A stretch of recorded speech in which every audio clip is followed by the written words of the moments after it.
നമസ്കാരം, welcome to വിനേസ് and tech classes. പുതിയൊരു വീഡിയോയിലേക്ക് ഏവർക്കും സ്വാഗതം. ഡിസംബർ ആദ്യ ആഴ്ച നടന്ന PSC ബോർഡ് മീറ്റിംഗിൽ പുതുതായിട്ട് കുറച്ച് നോട്ടിഫിക്കേഷൻസോട് ബന്ധപ്പെട്ട കാര്യങ്ങൾ പത്രക്കുറിപ്പ് ഇറങ്ങി നിങ്ങൾ കണ്ടു കാണുമായിരിക്കും. സോ അതിനകത്ത് ബിടെക് മെക്കാനിക്കൽ, ബിടെക് സിവിൽ ഉദ്യോഗാർത്ഥികൾക്ക് വേണ്ട ഇമ്പോർട്ടൻറ്റ് തസ്തികകൾ ഉണ്ടായിരുന്നു. അതിലൊന്ന് ഇറിഗേഷൻ ഡിപ്പാർട്ട്മെന്റിലെയാണ്. ഇറിഗേഷൻ ഡിപ്പാർട്ട്മെന്റിൽ ഇറിഗേഷൻ അസിസ്റ്റന്റ് എഞ്ചിനീയർ മെക്കാനിക്കലും അതുപോലെ ഇറിഗേഷൻ അസിസ്റ്റന്റ് എഞ്ചിനീയർ സിവിലും വിളിച്ചിട്ടുണ്ടായിരുന്നു. കൂടാതെ സിവിൽ എഞ്ചിനീയറിംഗ് ഉദ്യോഗാർത്ഥികൾക്ക് ഡിപ്പാർട്ട്മെന്റ് കാൻഡിഡേറ്റ്സിന് വേണ്ടിയിട്ടുള്ള സിവിലിന്റെ എക്സാം, ഇറിഗേഷൻ എക്സാം വിളിച്ചിട്ടുണ്ടായിരുന്നു. നമുക്ക് മെക്കാനിക്കൽ എഞ്ചിനീയറിംഗ് ഉദ്യോഗാർത്ഥികൾക്ക് ഇറിഗേഷൻ മെക്കാനിക്കലിനോടൊപ്പം തന്നെ പോർട്ട് ഡിപ്പാർട്ട്മെന്റിലെ ഹൈഡ്രോഗ്രാഫിക് സർവൈവിംഗിലെ മെക്കാനിക്കൽ എക്സാം തസ്തികയും വിളിച്ചിട്ടുണ്ട്.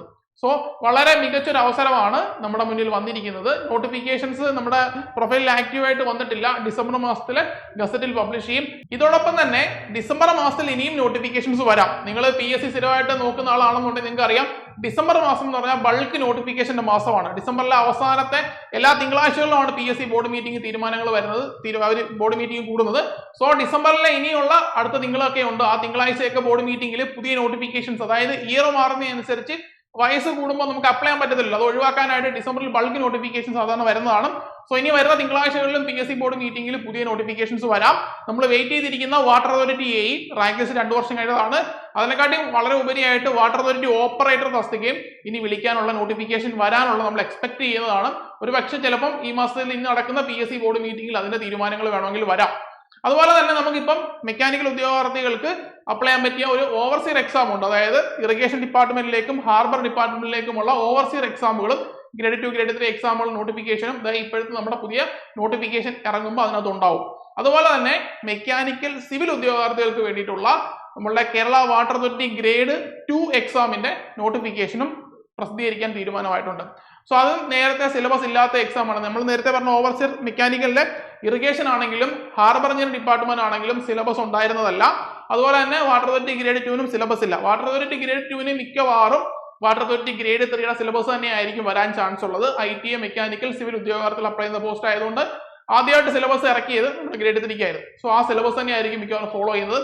നിങ്ങൾ ആ എക്സാം അത്യാവശ്യം നല്ല വേക്കൻസി വരുന്ന എക്സാമാണ്. സിവിൽ പഠിക്കാൻ താല്പര്യമുള്ള, സിവിൽ പഠിക്കാമെന്ന് കോൺഫിഡൻസ് ഉള്ള മെക്കാനിക്കൽ ഉദ്യോഗാർത്ഥികൾ കൃത്യമായിട്ട് എക്സാം പഠിക്കുക.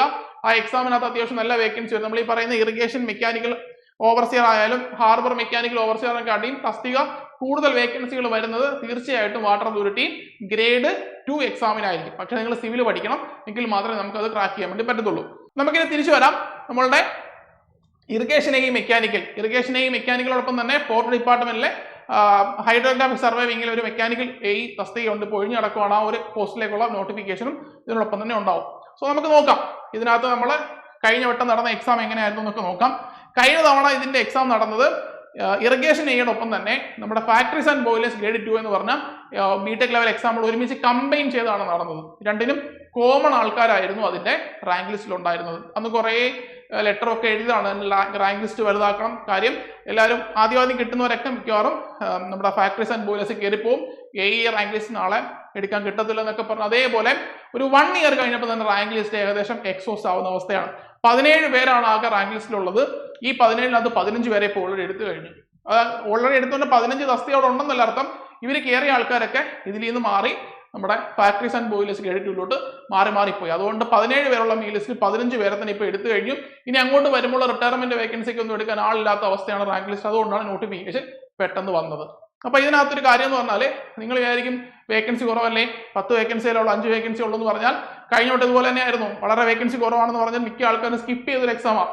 അന്ന് AMV exam, lecture poly exam, അങ്ങനെ കുറെ എക്സാം ഒരുമിച്ച് വന്ന സമയത്ത് മിക്ക ആൾക്കാർ ഇതിന് വേക്കൻസി ഇല്ല സ്കിപ്പ് ചെയ്ത്. ഇപ്പൊ 17 പേരിൽ 15 പേർക്ക് അതിന് ജോലിയായിട്ടുണ്ട്. വളരെ മികച്ച ഒരു റാങ്ക് ലിസ്റ്റ് അല്ലേ. 15 പേർക്ക് അതിനകത്ത് അഡ്വൈസ് കിട്ടില്ലേ. മെക്കാനിക്കലുകാരെ സംബന്ധിച്ച് 15 വലിയൊരു നമ്പറാണ്. എന്തുകൊണ്ട് നിങ്ങൾ ഇത് പഠിക്കണം എന്ന് ചോദിച്ചു കഴിഞ്ഞാൽ, ഇതോടൊപ്പം ഈ എക്സാം ചിലപ്പോൾ കഴിയുമ്പോൾ തന്നെ ലെക്ചർ പോളി നോട്ടിഫിക്കേഷൻ വരാം. കാര്യം 2 വർഷം കഴിയും റാങ്ക് ലിസ്റ്റിന്. അതോടൊപ്പം തന്നെ അനുബന്ധമായിട്ട് ഈ ഫാക്ടറീസ് ആൻഡ് ബോയിലേഴ്സിന് റാങ്ക് ലിസ്റ്റ് 2 വർഷമാവും. അപ്പോൾ അതിന് നോട്ടിഫിക്കേഷൻ വരാം. നിങ്ങൾ കണ്ടിന്യൂസ് ആയിട്ട് പഠിക്കാൻ ഉദ്ദേശിക്കുന്നവരാണെന്നുണ്ടെങ്കിൽ, നിങ്ങൾക്കൊരു സ്റ്റാർട്ട് കിട്ടാനാണ് നിങ്ങൾ ഉദ്ദേശിക്കുന്നതെങ്കിൽ തീർച്ചയായിട്ടും നിങ്ങൾ ഇറിഗേഷൻ എക്സാം പഠിച്ച് തന്നെ എഴുതണം. കൃത്യമായിട്ട് പഠിച്ചെഴുതി കഴിഞ്ഞാൽ മുന്നോട്ട് വരുന്ന അടുത്ത എക്സാമുകൾക്കൊക്കെ അതൊരു പാഠമായിരിക്കും. നമ്മൾ യൂണിവേഴ്സിറ്റി ഒട്ടും വേക്കൻസി ഇല്ല എന്ന് പറഞ്ഞ് മിക്കവരും സ്കിപ്പ് ചെയ്ത് കളഞ്ഞു. എന്ത് ചെയ്തു? യൂണിവേഴ്സിറ്റി പഠിച്ചായിരുന്നെങ്കിൽ നമുക്ക് അത് കഴിഞ്ഞ് കണ്ടിന്യൂ ചെയ്ത് വരുന്ന നമ്മുടെ ഗ്രൗണ്ട് വാട്ടറും അല്ലെങ്കിൽ നമ്മുടെ ആഗ്രോ ഇൻഡസ്ട്രീസ് ഒക്കെ മെക്കാനിക്കൽ പോർഷൻസ് കൃത്യമായിട്ട് കവർ ചെയ്ത് മാറാമായിരുന്നു. നിങ്ങൾ യൂണിവേഴ്സിറ്റിയിലേക്ക് പഠിച്ചിരുന്നെങ്കിൽ ഇറിഗേഷനെ നിങ്ങൾക്ക് വളരെ സിമ്പിളായിട്ട് ക്രാക്ക് ചെയ്യാൻ പറ്റുമായിരുന്നു. അങ്ങനെയാണ് ഓരോ എക്സാമുകളും. നമ്മൾ വേക്കൻസി ഇല്ല എന്ന് പറഞ്ഞ ഒരു എക്സാം മാറി മാറി നിന്ന് കഴിഞ്ഞാൽ ആ ഒരു എക്സാമിന് പഠിക്കുന്ന നിങ്ങൾ വേക്കൻസി നോക്കാതെ പഠിക്കുക, അടുത്ത വരുന്ന എക്സാമിന് ഉപകാരപ്പെടും. ഇനി നിങ്ങൾ ഒരുപാട് വേക്കൻസി ഉള്ള എക്സാമിനെ പഠിക്കത്തുള്ളൂ എന്ന് തീരുമാനമാണെന്നുണ്ടെങ്കിൽ നിങ്ങൾക്ക് വാട്ടർ അതോറിറ്റി ഈ എക്സാം വിളിക്കും. മിക്കവാറും ഈ ഡിസംബറിലെ നോട്ടിഫിക്കേഷൻ അത് വരാം. ഇനി വരുന്ന എക്സാം നോട്ടിഫിക്കേഷൻ അത് മിക്കവാറും അത് വരാം. കാര്യം റാങ്ക് ലിസ്റ്റ് ഇപ്പോൾ 2-2.5 വർഷത്തിനടുത്താവുന്നുണ്ട്. പക്ഷേ നിങ്ങൾ സിവിൽ പഠിക്കണം, നിങ്ങൾ കെമിക്കൽ പഠിക്കണം. പ്യുവർ മെക്കാനിക്കൽ കൊണ്ട് മാത്രം എക്സാം ക്രാക്ക് ചെയ്യാൻ പറ്റത്തില്ല. നമ്മുടെ മെക്കാനിക്കൽ ഈ എക്സാംസ് പഠിക്കുന്ന പോലെയല്ല, കുറച്ച് സിവിലൊക്കെ കുത്തിയിരുന്ന് പഠിച്ചു വേണം നമ്മൾ എഴുതിയെടുക്കാൻ. മെക്കാനിക്കൽ കുറേ പേര് കഴിഞ്ഞ റാങ്ക് ലിസ്റ്റിൽ നിന്ന് കയറിയിട്ടുമുണ്ട്. സോ ഇതാണ് നമ്മുടെ ഈ എക്സാമിന്റെ സ്റ്റാറ്റസ് എന്ന് പറയുന്നത്. കഴിഞ്ഞ വട്ടം വിളിച്ച എക്സാം നടന്നിരിക്കുന്നത് 18/6/2023 AMVA വർക്ക്ഷോപ്പ് ഇൻസ്ട്രക്ടർ ലെക്ചർ പോളിയൊക്കെ നടന്നതിന്റെ കൂട്ടം നടന്നൊരു എക്സാമാണിത്. ഇത് ഒരുപാട് നേരത്തെ കയറി വിളിച്ചിട്ടുണ്ട്. കാര്യം റാങ്ക് ലിസ്റ്റിൽ ആളില്ലാത്തതുകൊണ്ടാണ്, വേറെ ഒന്നും കൊണ്ടല്ല കേട്ടോ. അപ്പൊ അതിനകത്ത് അന്ന് ആന്റിസിപ്പേറ്റഡ് വേക്കൻസി പറഞ്ഞതായി. ഇപ്പൊ അതിനകത്ത് 17 പേരെ എടുത്ത് റാങ്ക് ലിസ്റ്റിൽ 15 പേർക്ക് ജോലിയായിട്ടുണ്ട്. പിന്നെ അതുപോലെ തന്നെ അഡ്വൈസ് ഡീറ്റെയിൽസ് 15 കൊടുത്തിട്ടുണ്ട്. അതുപോലെ 2024 റാങ്ക് ലിസ്റ്റ് വന്നത്. 2024 6-ാം മാസം, 1.5 വർഷമായിട്ടേ ഉള്ളൂ.